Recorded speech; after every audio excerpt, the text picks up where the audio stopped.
Mega প্রকল্প গ্রহণের চেয়ে মানব সম্পদের উন্নতি করা এই সরকারের প্রধান লক্ষ্য বলে জানিয়েছেন পরিকল্পনা প্রতিমন্ত্রী জোনায়েদ সাকি।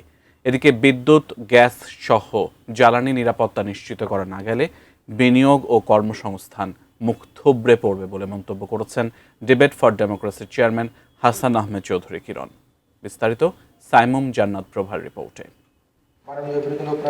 সকালে রাজধানীর তেজগাঁওয়ে এফডিসিতে ডিবেট ফর ডেমোক্রেসির আয়োজনে বাজেটের সুফল পেতে অর্থের যোগান ও বাস্তবায়ন দক্ষতা বিষয়ে ছায়া সংসদ বিতর্ক প্রতিযোগিতা অনুষ্ঠিত হয়। 20 লাখ কোটি টাকার ঋণ রেখে গেছে বাংলাদেশের উপর। বাজেটে বিনিয়োগ নির্ভর কর্মসংস্থানমূলক অর্থনীতি গড়ার পরিকল্পনা নেওয়া হয়েছে বলে জানান প্রতিমন্ত্রী জোনায়েদ সাকি। বলেন, বর্তমান সরকারের ভঙ্গুরতা থেকে সমৃদ্ধ অর্থনীতি পুনর্গঠন করার পরিকল্পনা রয়েছে।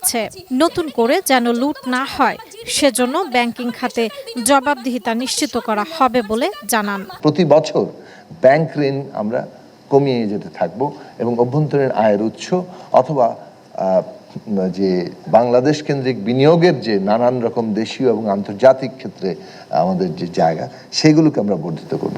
এনবিআরকে একটা টোটালি অটোমেশনের জায়গায় নিয়ে যাওয়া হচ্ছে, ফলে কত বেশি ফেসলেস মানে মানুষের হস্তক্ষেপ, সরাসরি হস্তক্ষেপকে অতিক্রম করে প্রযুক্তি নির্ভর একটা অটোমেশনের পদ্ধতিতে যাওয়া যায়, সেইটা একটা গুরুত্বপূর্ণ সিদ্ধান্ত।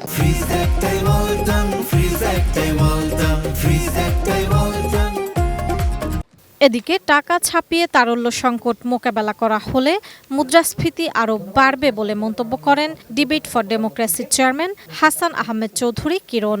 এছাড়া বিগত শাসনামলের অনিয়ম ও দুর্নীতির কারণে আর্থিক খাতের ক্ষতি বন্ধে প্রয়োজনীয় পদক্ষেপ নিতে আহ্বান জানান তিনি।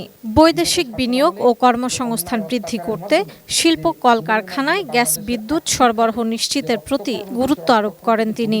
যে সকল প্রকল্পগুলো রক্তক্ষরণ করছে সেই প্রকল্পগুলো আসলে চলবে কিনা, কিভাবে চলবে, সেই ব্যবস্থাকে সরকার অত্যন্ত গুরুত্ব সহকারে বিবেচনা করবে বলে আমরা আশা করতে চাই। সরকার যদি গ্যাস এবং বিদ্যুৎ সহ জ্বালানির নিরাপত্তা নিশ্চিত করতে না পারে তাহলে ব্যবসা বাণিজ্যের অবস্থা মুখ থুবড়ে পড়বে, শিল্প কারখানাগুলো মুখ থুবড়ে পড়বে।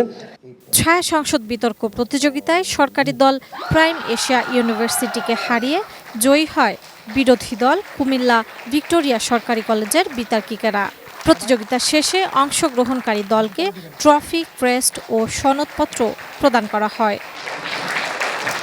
সাইমুম জান্নাত প্রভা, এটিএন নিউজ, ঢাকা।